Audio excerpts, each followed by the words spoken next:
through the stories that define the artists playing Bonnaroo. Who are they? What are they? What will you see? The what? Which bands this year that matter? Yay. With Brad Steiner and Barry Corder.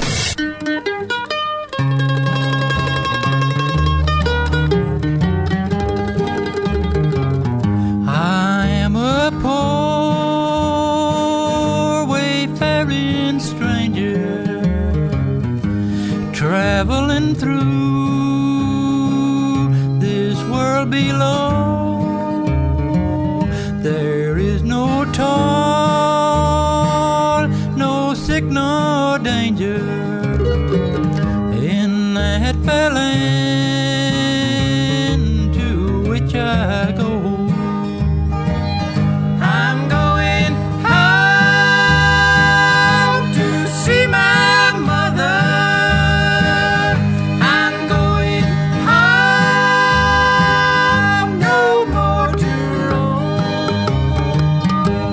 I'm just going over Jordan. I'm just going over home. The perfect summary for an artist like Sturgill Simpson. Wayfaring Stranger from Bill Monroe.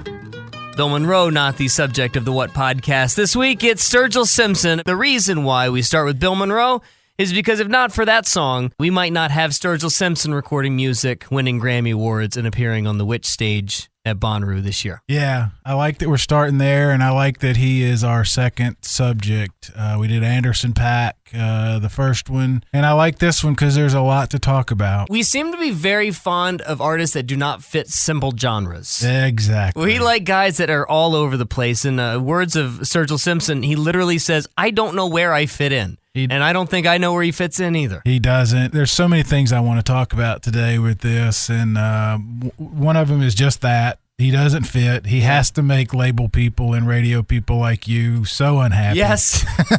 I love Sturgill Simpson with all of my heart, mainly because of that. Yeah. I love the fact that he is not afraid to shake things up. That's Barry Corder from the Chattanooga Times Free Press. I'm Brad Steiner from WDOD Radio in Chattanooga, Tennessee. Hits 96. This is the What Podcast, a podcast featuring, showcasing, and shining a spotlight on all the artists that are, some of the artists playing Bonnaroo 2018. This week, Sturgill Simpson. Like you said last week, Anderson .Paak. We got a lot of comments, a lot of great feedback that we will read later on in the podcast. You can always submit your feedback at thewhatpodcast.com. It could mean Bonnaroo tickets for you. We'll tell you how to win those here in a bit. Yeah, Bonnaroo tickets with parking. With parking and camping. Camping. With camping. Yeah. Big bonus. Plus, we've got a big update, a very nice announcement to share with you a little bit later on about next week's podcast, the subject and the guest that we will announce a little bit later on in the podcast. I'm excited about next week's guest. We've had a lot of comments, as you mentioned, from people who suggest that we have live guests, and that was always the plan. It'll take us a little while to get those lined up, but it's starting to happen. So, Barry, if you were to find success like Sturgill Simpson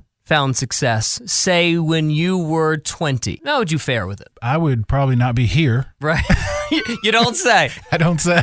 Yeah, I definitely would not be here. I don't know. That's a tough one. I talk to a lot of artists in my job at the paper, and it's interesting, the literal overnight successes and the 20-year overnight successes, how they handle things differently. You know, everybody's path is part of who they are. Right. So that makes a big difference. Sturgill found success mid-30s. He went through a long life of failures. Had a pretty modest background. The first male on his mother's side of his family to not work in a coal mine. Right. It's unbelievable. Think about that. Yeah, from Kentucky. His dad was just like a police officer, I think, and really didn't think that he was going to do anything with his life, go anywhere, sold drugs in high school. Yeah, so he did what a lot of young guys do, join the military. Yeah, join the military. 2 days after high school, goes right into the Navy, gets in bar fight after bar fight, living like a 21-year-old in the Navy, comes back, gets married, and just goes from job to job to job. Yeah, with no point, no seeming direction. And at one point, seating people at an IHOP. Yeah. Imagine that. He's the maitre d', if you can use the French term. I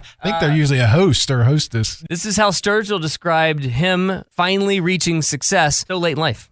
This is very important to me because my life has been a very long succession of lessons and even mistakes and bad decisions.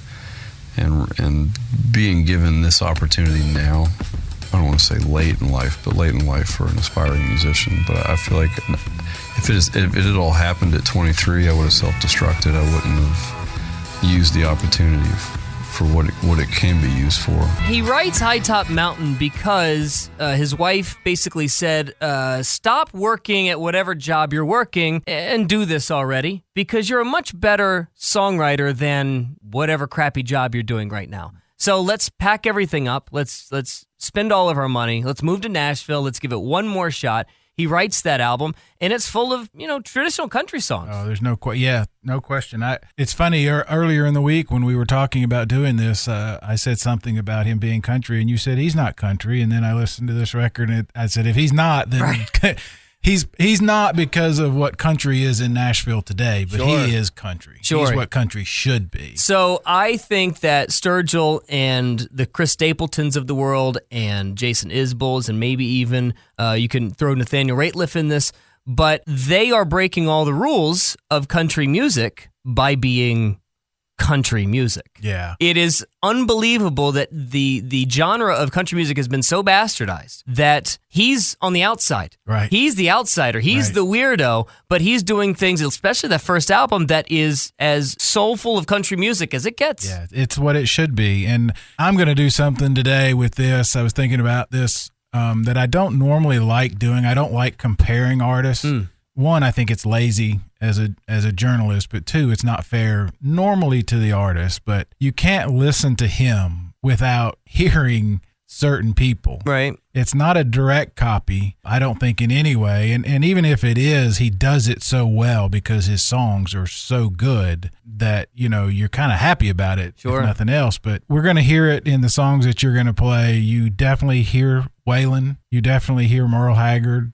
And I hear some Van Morrison, which I think we'll get into. Interesting. In fact, it's funny, when I was listening to him yesterday, I'm thinking he sounds like a Kentucky-born version of the Irish-born Van Morrison. And that was before I even knew he was from Kentucky. So Interesting. Show me pictures in the gallery. Show me novels on the shelf. I've seen him say many times in passing that he doesn't necessarily understand the Waylon and Merle thing because he doesn't hear it. I don't think you ever hear what other people hear of you. if you've grown up listening to something, it informs it's inside of you. I don't think you wake up and say, I'm going to write a Waylon song.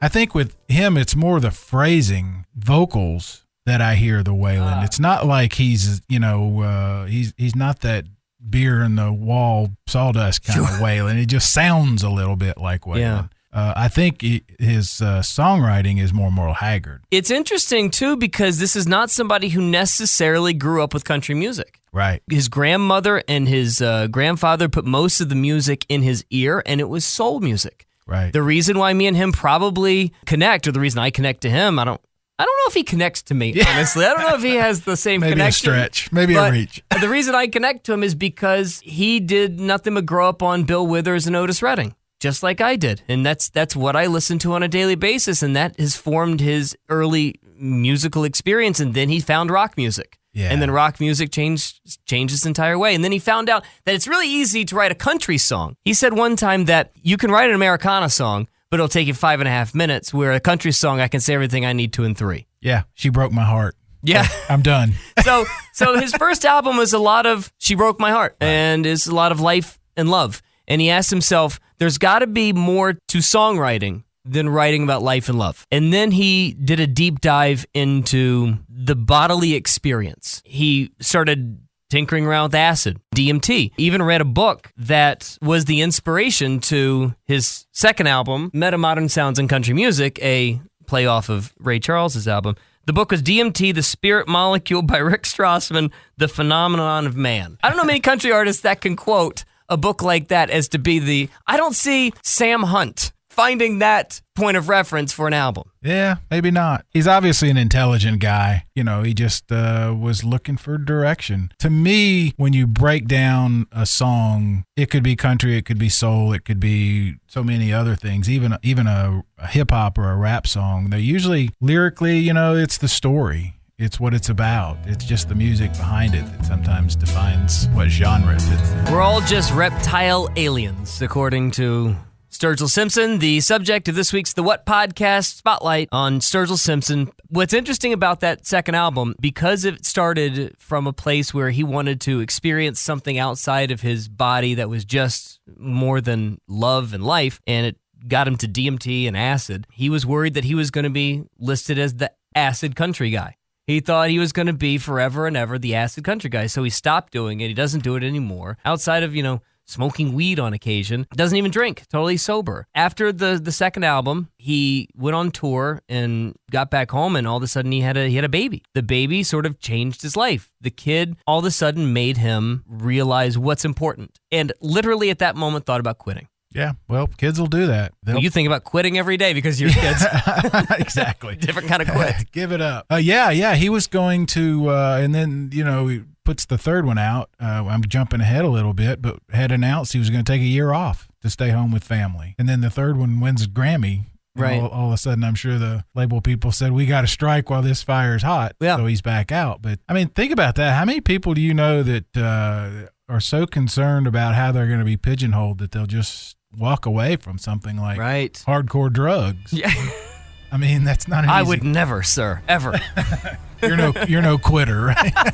So he writes this third album, and why does he write it? Well, he wanted to do something different. He thought he had made his album, meta modern sounds. It was done. Kid was on the way. It's time to pack it up. But then he found a note from his grandfather that his grandfather wrote in World War II to his father. It was that note that basically said, I don't know if I'm going to get out of this. And if I don't get out of it, here's what you need to know about life. Here's what you need to know about what I know. And good luck. And so he found that to be the inspiration for what would be his third album, which would be his major label debut, which would win a Grammy Award, and which would give him a platform to rail against the entire music industry. He writes an album for his kid. He writes an album that basically says, son, here's everything that I can tell you about life. A Sailor's Guide to Earth is possibly one of the best albums that was released in the entire decade.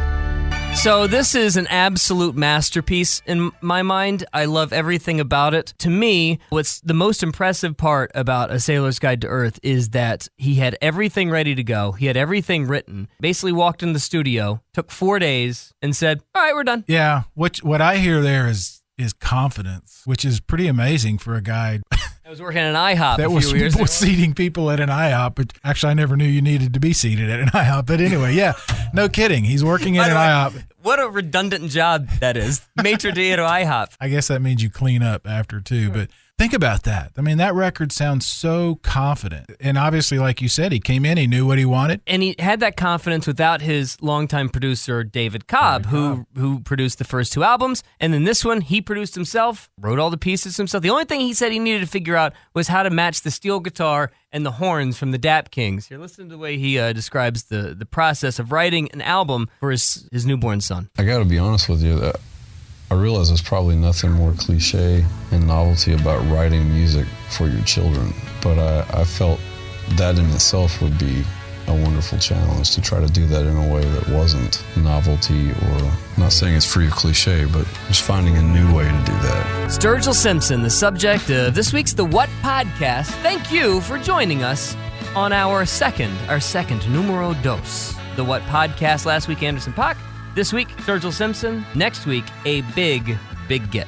I'm pretty excited about next week, Barry. I'm very excited about it. I think it was on our top of our list when we dreamt of this, all of 3 weeks ago. Yeah, right. Well, because Bonnaroo means so much to us. It has been our favorite weekend of the year for 13 years every year? Easily. And you and I get lost sometimes worrying about the mechanics of it, how the damn thing works, what's the operation of it. We almost get way too inside baseball just around camp, wondering about how in the world they get water from one place to the other, or, who just booked that band. Well, luckily, we get to answer all those questions next week, because the guest next week And the subject of next week's podcast, not an artist performing at Bonnaroo 2018. The guy who put the damn thing on, Ashley Capps, will be our guest for the full 30 minutes next week. The man himself, the AC in AC Entertainment, Which co-founder along with Superfly of the festival. No, everybody knows that they sold to Live Nation a couple years ago, and then he sold AC Entertainment to Live Nation maybe a year ago at this point. But they still have a major, major hand in everything that happens in and around that festival. Yeah, they sold Major Control, 51%. So he's still very active. AC, which is in Knoxville, is still very involved. From what I understand and from what I had been told, Live Nation wasn't interested in changing anything. They just wanted to be part of it. And as we've seen, like you said, inside baseball 2 years ago, we thought the sky was falling. This is the end. Yeah. Well, let's be honest. If the playlist that you have on your Spotify isn't directly represented at Bonnaroo, you think the sky's falling. No question. And we always do it. It's going to be terrible. It's going to be changed and all that. But what Live Nation did was infuse a ton of money. Yeah. Which is why you now have flushable toilets. Exactly. Yeah. Into Great Stages Park, which is the farm, which is where the festival is held. So next week, Ashley Capps, this week, Sturgill Simpson. Last week, Anderson .Paak. We got a lot of comments at thewhatpodcast.com, and every comment that we received is entered to win tickets to Bonnaroo 2018, as will your comments, suggestions, tips this week that you can submit at thewhatpodcast.com. Last week, Austin says, loved it. There's definitely going to be something I look forward to every week. Anderson .Paak was a great start. I'm looking forward to hearing your take on Brockhampton. You a big Brockhampton fan there, Barry Corder? No. Okay. Can't wait for Not that yet. episode. We'll see. This is awesome from Dean. Noah says, really excited to see what you guys have in store. We got a lot of those. We hit a nerve. A lot of people commented that they'd been waiting or looking for something like this. Yeah. Which is great. It's exciting. Thank you, Reddit. Yeah. Very much like the comments and the suggestions. Yeah. Like I said, several of them have live guests, and as we are next week with Ashley, that is the plan. Yep. We've reached out to quite a few acts, and we'll have those coming up. Yeah, we have another big announcement, another guest announcement next week during the Ashley Capps episode. So, brings us to this week. Sturgill Simpson, the focus of this week's The What Podcast. Now, I have secured some Sturgill goodies. Some swag. Some things that Sturgill's people sent to us to support the podcast, and we want to give it away as well. So not only will your comments get you in for Bonnaroo tickets, but also your comments this week get you in for a Sturgill prize pack. The list of things will be on Twitter at @TheWhat_podcast. You can follow us at @TheWhat_podcast for the list of goodies that Sturgill has sent to us, or Sturgill's people. I guarantee you Sturgill is not packing the box up. And here's what you do. If you want in on this Sturgill thing, all you got to do is say in the comment section, welcome to IHOP. Welcome to IHOP. I'll seat you now. My name is Sturgill Simpson, who, of course, the subject of this week's podcast. Now, Sturgill, not shy. He's not a shy man, and this success that he found later in life really aided him and helped him create a platform for artists that are totally shunned, not just by the industry, but specifically by country music. Yeah, he's definitely, some of the comments about the election and current situation, you're exactly right. He speaks his mind, and he speaks his mind in his music. Some of his lyrics, you see it. It's not all rainbows and unicorns, particularly regarding Nashville. Yeah, and a lot of people think that he's like anti the bro culture, the bro country culture, that he's going after Music Row, but he's adamant that it is not him versus any certain particular artist. It's him trying to create a place for guys like him to succeed. Obviously, there's a large audience out there for the kind of records that I'm making, or a guy like Chris Stapleton's making, or Jason Isbell's making. Right. And I have no problem with them selling the wares that they've been selling for 25, 30 years, but there's a lot of people out there that would really appreciate hearing the other stuff too. And in a landscape of for what is essentially a dying and antiquated business model, I would think if I were running a label, I would look for ways to sustain my business. Try doing it in a more human way, and boy, when you hear A Sailor's Guide to Earth, you hear him basically saying, you know what, I'm going to do it my way. I was reading the lyrics to another one of his songs, and the title alone tells you a little bit how he feels. Life ain't fair and the world is mean is a great song title. Yeah. To me, like that specific lyric tells you everything you need to know about Sturgill. I don't get any pretentiousness out of him whatsoever. He stands up for what he believes in, and he says it pretty eloquently, and honestly, he's far smarter than I. Yeah. And he can turn a phrase much better than I, but his lyrics are so simple, so easy to understand, and lack so much pretentiousness that I think that's what draws me so close to him. The first line to that very song is, well, that label man said, son, now can you sing a little bit more clear? Your voice might be too genuine and your song's a little too sincere. That's pretty good. Yeah. I mean, that gets to what you're talking about with the whole Nashville thing and being asked to change. The rest of the lyrics are about basically you write what I tell you to and then I'll handle the rest of it. Right. And, I don't think that's the way he wants it to go. No, that's exactly why he can put a song like Nirvana's In Bloom on his album, because he's making his own rules. Yeah, I knew we were going to get to this one. This is an amazing song. Been thinking about it all day, really. There are a lot of people that have taken someone else's song and made it their own. You know, Aretha Franklin, Ray Charles himself said, that girl just took my song with respect. But I can't think of another one where somebody took a song and just completely not only made it theirs in that sense, but made it theirs in that it's a different song. Sure. And accidentally, too. Yeah. He accidentally got the words wrong because he had heard the song a certain way and in his mind thought the words were something else. And when he recorded it, thought he was done. A few weeks later, he gets a letter from the label.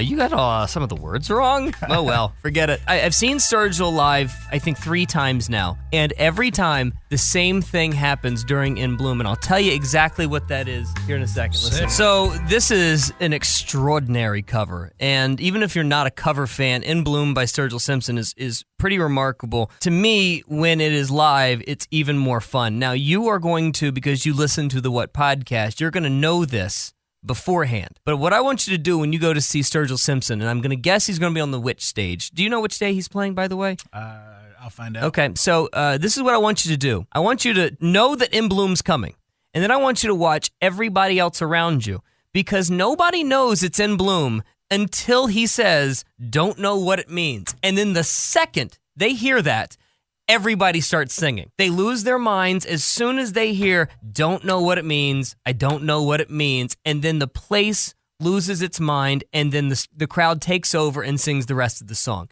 It happens each and every time because that song is so unique and so well done. Nobody even knows it's a cover until 45, 50 seconds into the song. Yeah, I'm guilty of it. Yeah. When it starts, I'm like, this is familiar. Yeah.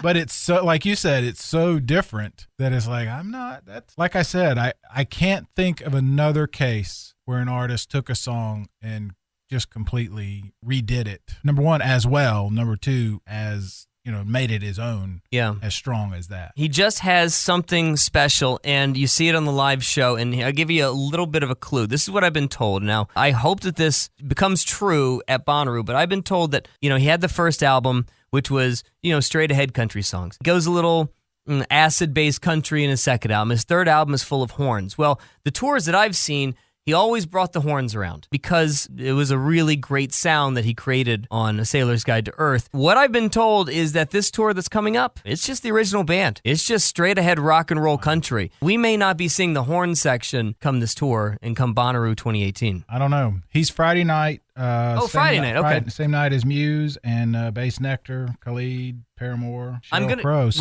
We don't know the schedule yet, but I gotta guess that he's gonna be on the Witch. He's gonna be on the Witch stage sometime at 5:00. Maybe. I don't know. I mean, he's pretty high up on that lineup. Yeah. You think he makes the what stage? You think he's on the main stage? I don't know. He'd be the early. Could be. Somebody from Reddit, please break this news for us. Sturgill Simpson, the focus of this week's The What Podcast. Of course, listen anytime, thewhatpodcast.com. The What _podcast on Twitter. The What's Podcast on Instagram. Having him at Bonnaroo, and he's one of these acts, the more I dug into it this past week, that I think he's one of those guys that illustrates what Bonnaroo does well.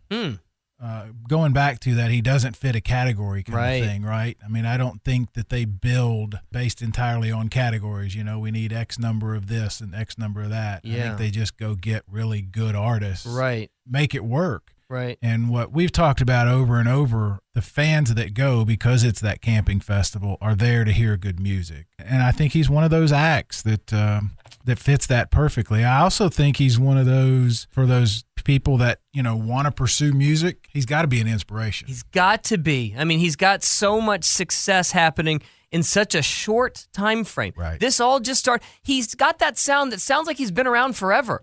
You're like, oh, Sturgill Simpson. Yeah, I've been a fan of his for decades. No, you haven't. No, you haven't. This just started. Listen to him talk about his recent success. Well, this has all been very recent. We went from playing to 300 or 400 people to playing to 3,000 or 4,000 people within 2 years. I'm 38 years old, and I came into this game at a later point in life than most people in my position do. So I feel like a lifetime of less than desirable jobs and just being a normal guy, I'm far too normalized to ever really walk out there and just embrace all that in a way that, myself and all the guys I play with, we're all very extreme perfectionists, so we just want to put on the best show, musically speaking, that we can every night. I forget that there's other parts of that are involved. Sturgill Simpson, Friday night, Bonnaroo 2018. We appreciate you joining us for yet another week of the What Podcast, thewhatpodcast.com. Barry Corder, thanks for stopping by and guiding us through the career of Sturgill Simpson.